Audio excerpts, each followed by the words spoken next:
Cette émission vous est présentée par Homéocan et son excellent casse-grippe Homéococcinum, ainsi que la gamme de produits enfants 0-9 ans, le choix des mamans. Ce mobilier est une gracieuseté de meubles Ashley de Laval. Venez découvrir notre vaste sélection de meubles de qualité ainsi que nos accessoires de décoration pour toute la maison.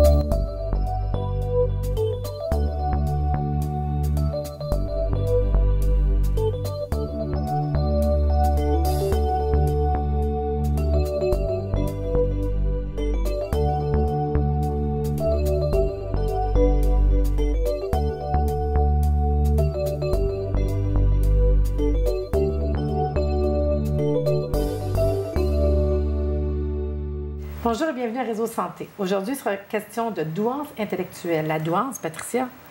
Bien, j'ai hâte de voir où on va se diriger aujourd'hui parce que moi, c'est un sujet qui m'interpelle, mais surtout parce que ça fait prétentieux de dire « je pense que mon enfant est surdoué » Fait que j'ai hâte de voir vers quoi ça nous mène aujourd'hui.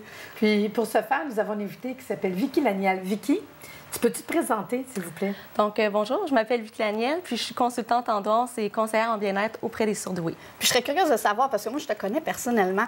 Je sais que tu es une maman de 3 enfants. Oui, justement, c'est avec mon fils aîné que j'ai découvert la douance. Donc, il avait tout juste 2 ans, puis il était un peu particulier. Donc, c'est en faisant des recherches et complètement par hasard que je suis tombée sur le profil des surdoués et que j'ai découvert justement que mon fils était surdoué, que j'en ai appris beaucoup à ce sujet, justement. Puis quand on parle justement des enfants surdoués, qu'est-ce que c'est? Comme tu disais, c'est très tabou, là. Souvent, ce qu'on va se rendre compte, c'est qu'on n'en parle pas beaucoup au Québec.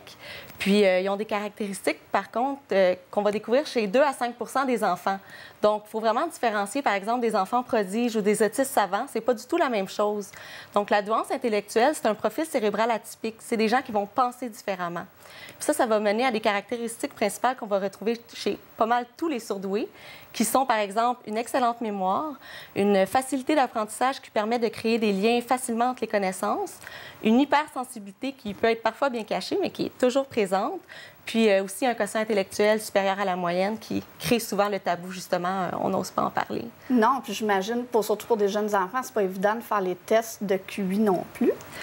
C'est possible de les faire aussi, sauf qu'il y a d'autres facteurs avant qui peuvent nous mener à savoir des indices, dans le fond, à savoir si c'est vraiment la douance qui touche soit les enfants ou les adultes.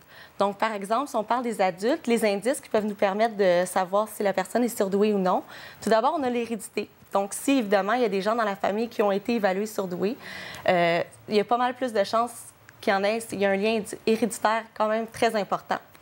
Aussi, on va parler d'une curiosité très prononcée. Ça va se transmettre, par exemple, dans des cheminements de carrière parfois très entrecoupés. Ça va être des gens qui vont aller dans un domaine, puis quelques années plus tard, vont changer radicalement de domaine. Donc, ils vont avoir l'air un peu instables. Mais dans le fond, c'est plus causé, justement, par la douance intellectuelle, ce désir d'aller approfondir plusieurs choses en même temps. Aussi, on va parler d'un sentiment de solitude, parce que, comme on disait, c'est des gens, des fois, qui vont se sentir différents. Donc, c'est important, quand on parlait justement pourquoi c'est important de savoir qu'on est surdoué, ça vient mettre un mot sur ce sentiment de différence-là, de dire, bon, j'ai l'impression que personne n'est comme moi, parce que quand on parle de 2 à 5 des gens, c'est répandu, mais en même temps, ce n'est pas... Oui, puis c'est pas, j'imagine que c'est pas une problématique non plus. Tu sais, tu sors pas du lot à ce point-là, ça t'empêche pas de fonctionner, tu vas pas... Moi, ça me fait penser, exemple, comme le petit-fils, quand il était jeune, hein, mon petit-fils qui a 6 ans, qu'on était complètement submergé de voir qu'à 3 ans, il nommait tous les dinosaures dans le livre, pas un, là, toutes les sortes, rétropatop, peut-être. J'ai dit, ben oui, comment ça fait qu'il est comme ça? On le regardait aller, puis nous, ça nous a impressionné, jeune, le langage, parler, encore aujourd'hui, qui a une facilité pour les langues. Je dis pas que ce n'est un, mais des fois, tu te demandes, puis même moi, mais, mettons, je sais pas, mais je me souviens que même jeune, parce que quand je t'écoute, c'est ce que ça me fait penser, moi, j'aimais pas ça, l'école. Pas parce que j'aimais pas ça, je me sentais pas bien. J'avais 13 ans, je suis partie de chez nous à 13 ans. J'ai essayé ça à l'école.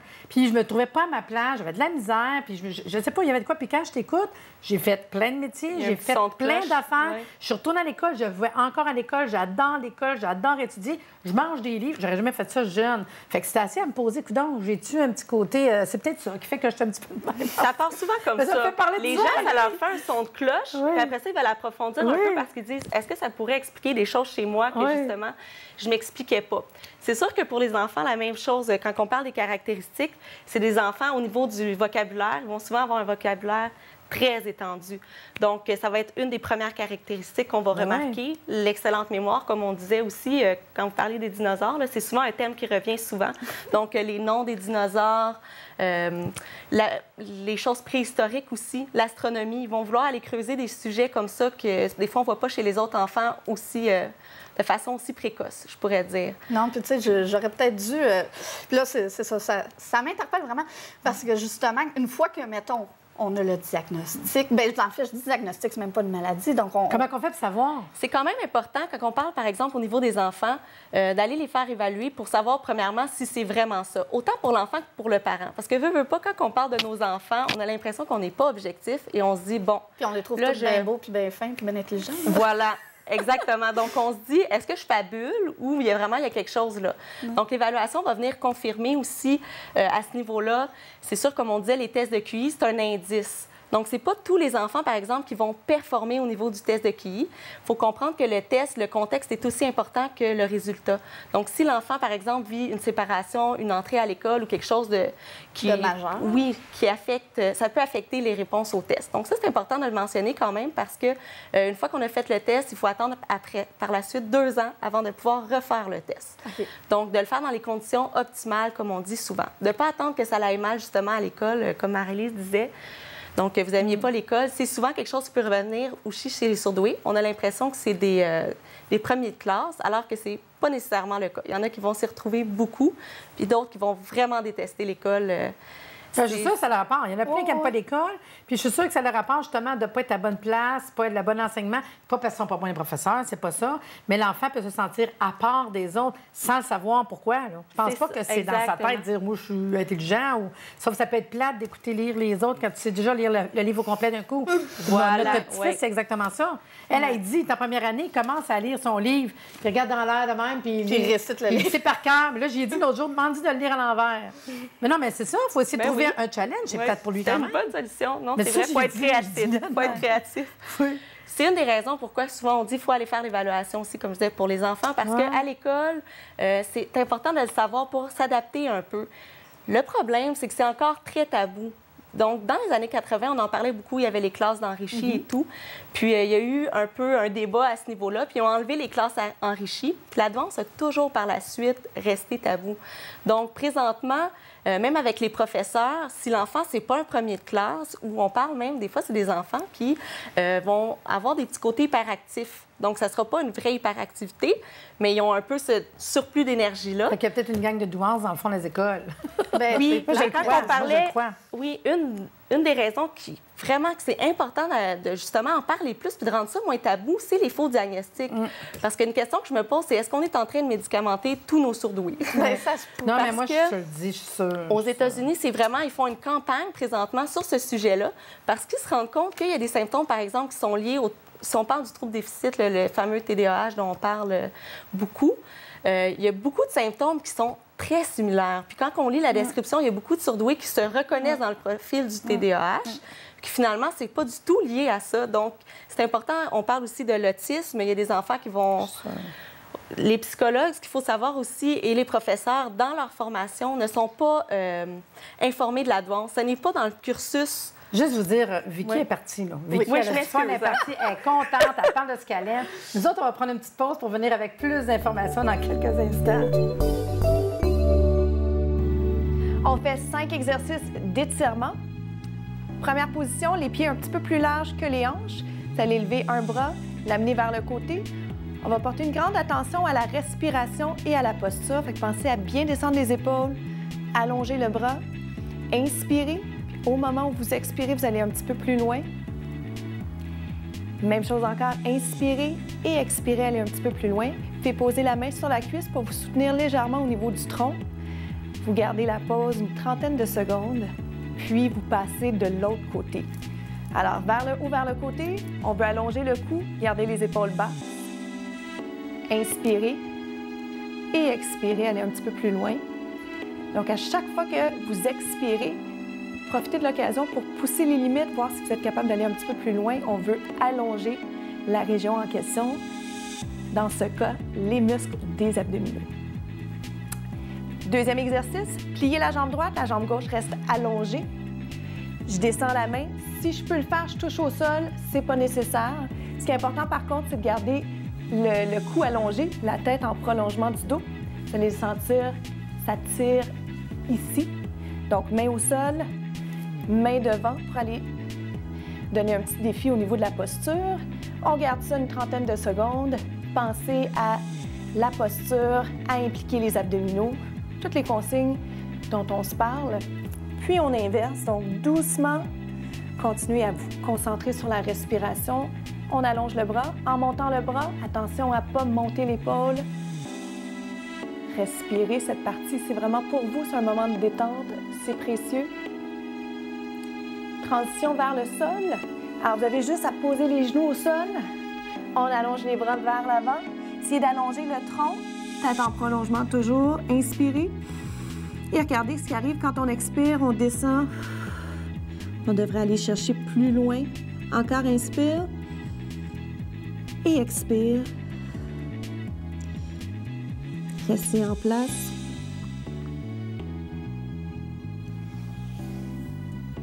Suivez-moi, on s'en va sur le dos maintenant. Profitez-en pour relaxer tous les muscles, le visage, les mains qui sont souvent tendus. On allonge une jambe vers le plafond. Vous pouvez aller poser la main en arrière de la cuisse ou encore sur le mollet. Inspirez et expirez. Ramenez la jambe vers vous. Attention à comment vous vous sentez au niveau du cou, donc détendez le haut du corps. L'important, c'est pas tant de ramener la jambe si près. L'important, c'est qu'on sente un bel étirement au niveau de l'arrière de la jambe, une région très tendue. Et puis, on relâche, changez de jambe. Inspirez et expirez. Mettez-vous pas de pression. C'est une période de détente. Quand vous aurez complété ce côté, étirement de la fesse maintenant. Essayez-le en fermant les yeux. Puis, doucement, changez de côté. Donc, sentez l'étirement de la fesse. Inspirez. Et en expirant, on rapproche les jambes du tronc. Attention à ne pas monter les épaules. Passez maintenant tranquillement en position assise. Les exercices qu'on a fait ensemble vont vous permettre d'assouplir votre corps tout en vous proposant une belle détente. On est de retour et ce qui m'interpelle avec tout ce qu'on a parlé, puis je suis sûre que ça vous parle, vous, à la maison, c'est l'évaluation. Comment on fait pour évaluer? Donc, une fois qu'on a des indices, justement, qu'on soupçonne qu'il y aurait peut-être une douance intellectuelle, soit chez l'enfant ou soit si on est un adulte, la première étape, justement, ce serait d'aller voir un psychologue spécialisé, c'est important, pour faire une évaluation. Donc, il y a une partie qui va être un test de QI, mais quand je parlais que, justement, il faut aller voir un psychologue spécialisé, c'est qu'il y a une partie aussi qui est une évaluation qualitative. Quand je parlais des indices, justement, l'hypersensibilité, on parlait aussi d'une mémoire. D'une grande mémoire, mais il y a aussi d'autres choses que je n'ai pas mentionnées, comme souvent, il y a un problème avec l'autorité. Je parle même chez les adultes. Là. Souvent, les adultes surdoués vont avoir de la misère avec leur patron, par exemple. Il y a tous ces enjeux-là. Donc, vous pouvez aller voir justement les indices. Puis par la suite, quand vraiment on a l'impression qu'il y a une correspondance au profil, on va consulter un psychologue. Le psychologue, il faut qu'il puisse faire cette évaluation-là qualitative qu'on appelle. C'est donc très important. Puis, c'est avec le test qu'on va avoir une confirmation par la suite si on est surdoué ou non. Et c'est par la suite, justement, que moi, j'entre en jeu. Souvent, les gens, une fois qu'ils ont cette évaluation-là, ils veulent un peu savoir comment l'apprivoiser, quoi faire et tout. Aussi, j'imagine, parce que c'est quand même oui. c'est un talent, je ne sais pas, c'est une facilité, oui, justement. Il y a quelque chose avec ça qui est comme il y a un potentiel en arrière de ça. Mais je dirais qu'au départ, les gens, ça fait quand même un choc. Il y a beaucoup de souvenirs qui remontent, là, beaucoup, justement, de l'histoire de vie et des souvenirs par rapport à dire, OK, finalement, ça m'explique plein de choses. Pourquoi j'ai réagi comme ça? C'était l'hypersensibilité. Donc, tout ce travail-là qui se passe à l'intérieur, des fois, c'est le fun d'avoir justement une oreille attentive qui comprend c'est quoi la douance pour faire suite à cette évaluation-là, justement. Puis quand on va te voir en consultation, admettons, moi, j'ai tout fait la démarche, psychologue, je le sais que c'est là-dedans. Je fais quoi? Je vais te voir toi, puis il se passe quoi? Tu fais quoi? C'est un accompagnement individuel, donc c'est vraiment en fonction de la personne. On regarde un peu ce qu'elle a fait dans sa vie. Est-ce que pour elle, c'est une bonne nouvelle ou justement, est-ce que ça ramène des choses plus difficile. Donc, remettre ça un peu en jeu pour apprivoiser la douance, je dirais, de façon positive. Ça, c'est beaucoup un enjeu que j'ai. Et par la suite, comment développer ce potentiel-là, parce qu'il n'est jamais trop tard. Non, c'est ça, donc, parce que même elle, on parle de son enfant. Admettons, Édouard, il y a 6 ans, puis qu'on va te rencontrer parce qu'on le sait que maintenant, son quotient intellectuel est quand même élevé.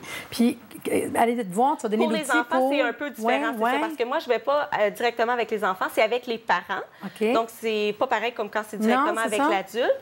Les parents, en fait, c'est pour leur donner des conseils, justement, parce que des fois, les enfants surdoués, ça va être des enfants opposants. Puis justement, pour Qui ont le du parent... caractère. Oui, puis ils ont pas mal de caractère. Oui, c'est Donc, ça. c'est un soulagement pour le parent quand il y a l'évaluation de dire « ça m'explique maintenant, c'est pas moi qui étais un mauvais parent, donc je comprends maintenant pourquoi mon enfant argumente autant, pourquoi il remet les choses en question. » Je vois que ça fait... Oui, non, mais je vois remue que des ça choses clique. aussi, Non, là. mais pour vrai, ça me fait penser à mon petit-fils. Je te le dis, ça va être drôle. On va sûrement travailler là-dessus. On vient Puis moi, de mon d'ouvrir côté, une porte. en tant qu'adulte qui va avoir 51 ans bientôt, puis je me dis, bien, pour vrai, j'aurais peut-être eu un petit peu de douance, en fin de compte, parce que j'écoute tout Non, ce que puis tu me même, dis. tu sais, mon frère C'est fou. Alexandre, tu sais, qui Ouais. a toujours été poche à l'école jusqu'à temps qu'il se trouve en sport-études, que là, il a trouvé un bon sa équilibre, voie. puis que finalement, il était super bon, tu sais. Tu sais, tu regardes, on le voit, parce qu'avec ce que tu me dis, mettons que moi, j'irais te voir, c'est vrai que là, même juste en t'écouter, je me rends compte que, moi, je n'aime pas un patron, j'aime pas ça un patron. Moi, je vais être mon propre patron. Puis moi, tu me dis quelque chose, cool, puis quand j'aime ça, je pars dedans, puis ça m'intéresse. Puis des livres, j'en lis, mais à l'école, c'était pas, j'aimais pas ça. Mais non, mais c'est parce que pour vrai, c'est vrai que ça peut être une révélation pour la Il doit personne. y en avoir vraiment. une gang qui nous écoute en ce moment qui Tu dois font te faire comme, ben là, parler. Non, mais c'est ça, parce que comme on disait, c'est 2 à 5 des gens. Faut en parler. Il y a quelque Parce chose qu'il y en a là-dedans. beaucoup, on n'a pas de ça. Oui, puis les gens, souvent, ça les rassure après. Ils disent, OK, je suis normale. Dans, le sens, bien, dans leur propre normalité, si on peut dire, mais dans le sens qu'ils n'ont pas un problème, que justement, souvent, ils vont s'être posé la question au niveau des autres troubles psychologiques. Puis, moi, dans le fond aussi, ce que j'aide, c'est de faire un peu le profil, là, parce qu'il y a autant de profils de surdoués qu'il y en a. Dans le fond, là, il n'y a pas de profil universel où on pourrait dire il y a autant de tempéraments, de personnalités. C'est vraiment divers. Donc, c'est pour ça que quand je parlais des caractéristiques principales, là, comme l'excellente mémoire, c'est une des choses qui rassemble. Après ça, c'est difficile parce que justement, ça va un peu dans tous les sens, là. Il y en a dans tous les domaines. Il y en a qui vont plus se découvrir au niveau artistique, au niveau sportif. C'est pas tous des intellectuels. Donc ça, c'est important aussi de le remettre en perspective. Puis, comme on disait, il y en a que le parcours scolaire, des fois, ça a été chaotique, d'autres qui ont adoré. Donc, c'est vraiment un grand domaine, là. Quand on parle de la douance intellectuelle, il ne faut pas essayer de mettre une étiquette ou de dire...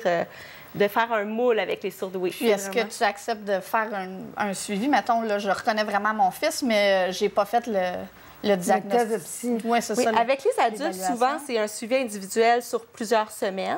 Avec les parents, ça peut être ponctuel parce que des fois, justement, c'est plus de sortir le trop-plein au départ avec l'évaluation ou d'aller chercher des conseils, de voir un peu les forces et faiblesses de l'enfant là, avec l'évaluation. Qu'est-ce qui est ressorti? Est-ce que c'est au niveau scolaire qu'il y aurait des adaptations qui devraient se faire? Est-ce que c'est plus à la maison que c'est un petit peu chaotique? Mais même, je sais pas, comme moi, là, je me sens vraiment interpellée, tu sais, pour Édouard, justement. Est-ce que je pourrais, ou quelqu'un qui nous écoute en ce moment, t'appeler pour dire, écoute, je pense que, peux-tu me le confirmer? Oui, tout à fait. que- Avant de commencer à aller faire la l'évaluation? démarche, le QI. Oui, Ouais, non, c'est il n'y a ça. pas de problème. C'est ça, c'est un peu être l'oreille attentive. C'est une des parties là, que les gens, quand on fera parlait, peut-être, c'est tu sais quoi, tabou. on fera peut-être une émission numéro 2 après avec Édouard qui a été, puis la suite avec Vicky. Mon Dieu Seigneur, que c'est intéressant. On va prendre une petite pause pour aller voir la capsule santé, puis on revient avec plus d'informations sur la douance.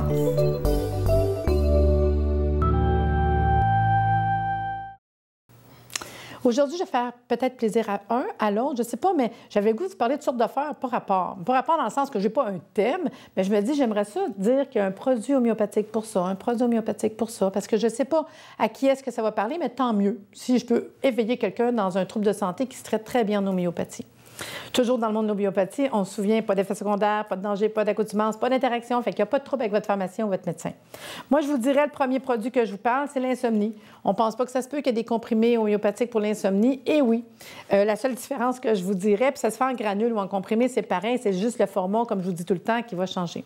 La différence que je vous ferai avec l'insomnie en homéopathie, on ne prend pas juste un comprimé en se couchant. Il y en a qui vont rire. Moi, je vous conseille en vous levant, puis en vous couchant. Là, vous dites, hey, en se levant, je vais dormir dans mon travail. C'est pas un somnifère. C'est qu'on s'en va rééquilibrer pour retrouver un sommeil normal. Fait qu'un comprimé en vous couchant, un comprimé en vous levant. Pourquoi? Parce qu'on s'en va travailler sur votre système nerveux. Bien, souvent, c'est la journée qui fait qu'on ne dort pas le soir et qu'on a le cerveau qui s'en va de même. Fait qu'un en vous levant, un en vous couchant. Puis dans la nuit, il y en a qui vont me dire, moi, je me réveille à 2 heures, à 4 heures, je dors plus. Mais dans la nuit, quand vous réveillez, vous en prenez un. L'important, Quand ça va mieux, on diminue. À un moment donné, on va le prendre juste en se couchant, juste au besoin. Première chose. Deuxième chose, parce que je sais qu'il y a beaucoup de monde, malheureusement, qui souffre de acouphènes, bruit dans les oreilles, étourdissement. C'est triste. Il y a des comprimés qui se vendent qui s'appellent acouphènes. Un comprimé au besoin, on diminue avec amélioration. Pourquoi? Il y a du monde qui vont faire, écoutez, je vous dis, des vertiges, à même pas tenir debout. Eux autres, je leur dis, prenez-en aux 15 minutes. Dès que c'est mieux, on diminue, surtout en aigu. Puis il y a du monde qui vont me dire, tous les jours, j'ai un petit peu de vertige. Bien, je vais peut-être dire 3 fois par jour. Encore, on diminue avec amélioration. 2 fois par jour, 1 fois par jour. Fait que ça peut être juste en crise pendant une couple de temps, là. Puis, vraiment beau produit qui marche vraiment très bien. Acouphène de la compagnie Homéocan. Jet lag, ça veut dire que vous partez en voyage, on s'en va dans le décalage horaire, plein de choses peuvent se passer. Fait que oui, le décalage horaire, ça peut être avoir les jambes sans repos, avoir mal partout, être courbaturé, être fatigué. Le produit Jet lag va travailler sur tous les symptômes qu'on peut avoir quand on a un décalage horaire. Mais moi, je pense à ceux qui travaillent de nuit, 1 semaine par mois. Je pense à ceux qui travaillent avec des horaires toutes croches, qui travaillent... Ça peut être plusieurs personnes qui ont besoin de prendre ce remède-là. Mais mettons qu'on va en vacances, là, on commence à prendre le remède 3 fois par jour, 2-3 jours avant de partir. Vous continuez 2-3 jours en arrivant, puis vous faites pareil quand vous allez revenir. Je m'en suis servi à plusieurs reprises, dont pour le Japon, qui avait quand même 12 heures de décalage. Incroyable la différence. Ça vaut la peine de l'essayer. Dernière chose que je vous parle, c'est Minéraux Plus. Minéraux Plus, c'est un comprimé qui contient tous les minéraux, mais du côté homéopathique, que ce soit le silice, le magnésium, le phosphore, etc. Une manière hyper assimilable d'aller travailler au niveau des minéraux. Donc, qui a besoin de minéraux? La femme enceinte, la femme qui allaite, l'enfant en pleine croissance. L'enfant en pleine croissance, qu'on a des problèmes des jambes, il a mal aux jambes la nuit, il y a des problèmes avec ses dents, il fait des caries facilement. On est en train de voir qu'il y a des problèmes de minéraux. Vous avez des problèmes avec vos ongles, vos os, vous transpirez beaucoup, vous faites beaucoup d'exercices. Partout ce qu'on sent qu'il y a une perte de minéraux, c'est des problèmes de minéraux. On a besoin de prendre Minéraux Plus. Là, ça va être 3 comprimés par jour. On diminue avec amélioration. C'est même pas plus compliqué que ça. Vous allez voir une grosse différence. Un comprimé dans votre bouteille d'eau avant de faire votre bicycle, votre course, peut changer toute la donne.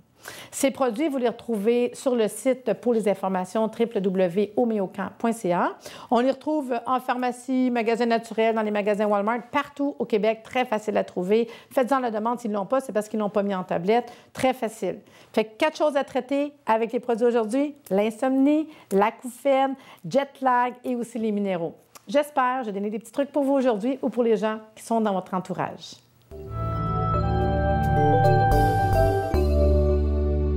Donc, nous sommes de retour. Puis, pour ceux qui, parce que je sais qu'on va être beaucoup à empoigner notre téléphone ou aller sur Internet pour te rejoindre, comment on fait pour te contacter? Donc, j'ai un site Internet, c'est vickylaniel.com. Puis, à ce moment-là, vous pouvez m'écrire là, par courriel et tout. Puis, je peux se contacter aussi. Je peux vous contacter par la suite pour prendre rendez-vous et avoir des informations. Puis, tu pratiques à Laval? Oui, exactement. Et c'est aussi beaucoup par téléphone. Je fonctionne beaucoup par téléphone. OK. Donc, on peut se voir à Laval, sinon, il n'y a pas de limite là, à savoir que ça se fait par téléphone. Puis il y a beaucoup de choses qui s'en viennent aussi. Donc, je travaille avec des psychologues. Je peux offrir des références à ce niveau-là aussi pour avoir un professionnel qui connaît la douance. Puis là, maintenant, j'aimerais savoir un son de cloche de maman qui l'a vécu. Donc, on parle vraiment de ton vécu à toi avec ton fils qui a eu j'ai une tendance à dire diagnostic, mais disons l'évaluation, qu'on le sait qu'il y a de la douance. Qu'est-ce que ça l'a impliqué là, au niveau familial? Comment tu l'as vécu, toi, dans le fond? Oui, bien c'est sûr qu'aller faire l'évaluation, j'étais très stressée, je dois dire, parce qu'on a tout le temps peur de passer pour le parent ambitieux, un peu comme on disait. Non objectif, on dit le psy va dire « oh là là », tu sais. Ouais. Mais finalement, ça a très bien été, puis je vous le dis, il y a des psychologues très ouverts, il ne faut pas s'inquiéter avec ça. Par la suite, vraiment, avec l'évaluation, c'est que j'ai compris des particularités chez mon fils, que c'était plus facile par la suite à gérer. Je savais vers où m'en aller. Quand on parle d'hypersensibilité ou un enfant qui pleure facilement, c'est important justement d'avoir des outils à ce niveau-là pour aider l'enfant, pour comprendre, pour informer ensuite justement l'école de son hypersensibilité, de ses caractéristiques, pour l'aider, pour que ça soit plus facile. Parce qu'il y a beaucoup de parents qui sont déçus quand quand ils n'en ont jamais entendu parler, s'ils n'ont pas eu justement un faux diagnostic, puis par la suite, ils se rendent compte qu'ils se sont mal enlignés, que s'il aurait su avant, juste avec l'école, il aurait su vers où s'en aller au niveau de l'adaptation. Est-ce que ça aurait été l'enrichissement, l'accélération? Est-ce que l'enfant s'ennuyait? Est-ce qu'il y avait un trouble d'apprentissage qui était associé, que parfois l'enfant compense avec son intelligence, donc ça ne se découvre pas tout de suite, mais ça peut influencer la scolarité. Donc, c'est toute cette vision globale-là que ça permet d'avoir sur l'enfant, sur ses forces, sur ses faiblesses aussi qu'on peut détecter chez l'enfant. Donc, vraiment d'avoir une meilleure image de l'enfant, puis de savoir aussi comment fonctionner avec lui pour être sûr, justement, de ne pas le brusquer. Oui, parce que quand on parle d'enfant hypersensible, mais ça change tout. Quand il argumente, c'est pas parce qu'il veut être opposant. C'est vraiment parce que c'est une nature chez lui de remettre les choses en question. Une fois que le parent, il sait ça, c'est plus facile pour lui de gérer la situation par la suite puis de répondre à ses besoins, de creuser les sujets, d'aller plus loin. On comprenait pourquoi. Oui, puis on peut mieux l'accompagner aussi. Oui. Puis est-ce qu'il y a un moment qui est mieux? Comme là, tu disais tantôt 2-3 ans, mais est-ce qu'il y a un... Le plus tôt est le mieux pour le parent parce que, justement, pour lui, il peut le savoir. C'est sûr que aussi, de le savoir, quand on parlait du sentiment de différence, des fois, les adultes, quand ils l'apprennent très tard, ça peut être un très gros choc, dépendamment de vers où la personne s'est dirigée. Si on a eu un parcours de vie très difficile par rapport à ça, où on avait l'impression d'être vraiment différent, là, ça peut être plus difficile, tandis que d'autres, pour eux, c'est juste un atout de plus qu'ils mettent dans leur poche, de dire, OK, dans le fond, j'ai quelque chose là, je vais me permettre d'aller plus loin encore, repousser mes limites. Donc, je dirais qu'il n'y a pas de moment idéal, ne serait-ce que le plus tôt possible. Mais, comme on a dit tantôt, juste que les gens le savent à la maison, si on vit un drame, ça vaut la peine d'attendre quasiment 1 an, 2 ans. Tu me disais une séparation ou quelque chose. Quelque chose de plus gros. Même un changement d'école. Des fois, quand on est... Ou un nouveau frère, un nouveau... Qui arrive, une nouvelle sœur, oui. Parce que c'est des enfants très émotifs. Donc, veut pas, tout est relié. L'émotivité est reliée à tout, oui. Puis il y a une interaction avec ça qui va faire qu'ils ne donneront pas leur maximum. Le rendu à l'évaluation, ça ne sera pas pareil. C'est ce qu'ils ont réalisé, dans le fond. C'est pour ça qu'on dit attendre le contexte optimal. Idéal. Oui, c'est pas un but de performance. C'est pas de dire je veux que mon enfant ait le plus haut score possible. Non, mais pour être sûr d'avoir les bons résultats. Exactement, parce qu'après ça, ça a l'influence de savoir justement... pour son profil, tu sais, les tests, ils vont évaluer plusieurs caractéristiques, là. Donc, c'est pour avoir le profil le plus juste possible pour pouvoir l'encadrer aussi. Puis, juste peut-être terminer là-dessus, on a parlé beaucoup des enfants, mais je pense que tu disais aussi que les adultes qui ont des caractéristiques particulières de douance. Oui, mais c'est ça que je mentionnais. Il y avait les parcours de vie parfois très entrecoupés, justement, avec une curiosité de prononcer. Le sentiment de solitude, qui est très important aussi à mentionner. On parle d'une plus haute fréquence aussi de dépression existentielle. Donc, c'est des gens qui vont creuser beaucoup, tu sais, sur le sens de la vie, si je peux dire. Puis des fois, veut pas, on se rend compte que la vie peut être absurde. Donc, ils ne trouvent pas de réponse à ça. Ils ont plus de difficultés à ce niveau-là. Donc, c'est une composante quand même importante à mentionner. On s'est rendu compte, surtout, en fait, adultes et adolescents. Il peut y avoir cette... Vraiment une émission incroyable. On espère tellement vous avoir appris à la maison sur la douance intellectuelle. Et je pense qu'avec ce que Vicky nous a dit, que pourquoi le dépistage est important, bien, allez vous informer. Puis super belle émission. Merci beaucoup. Merci à vous. Meubles Ashley de Laval, le meilleur rapport qualité-prix.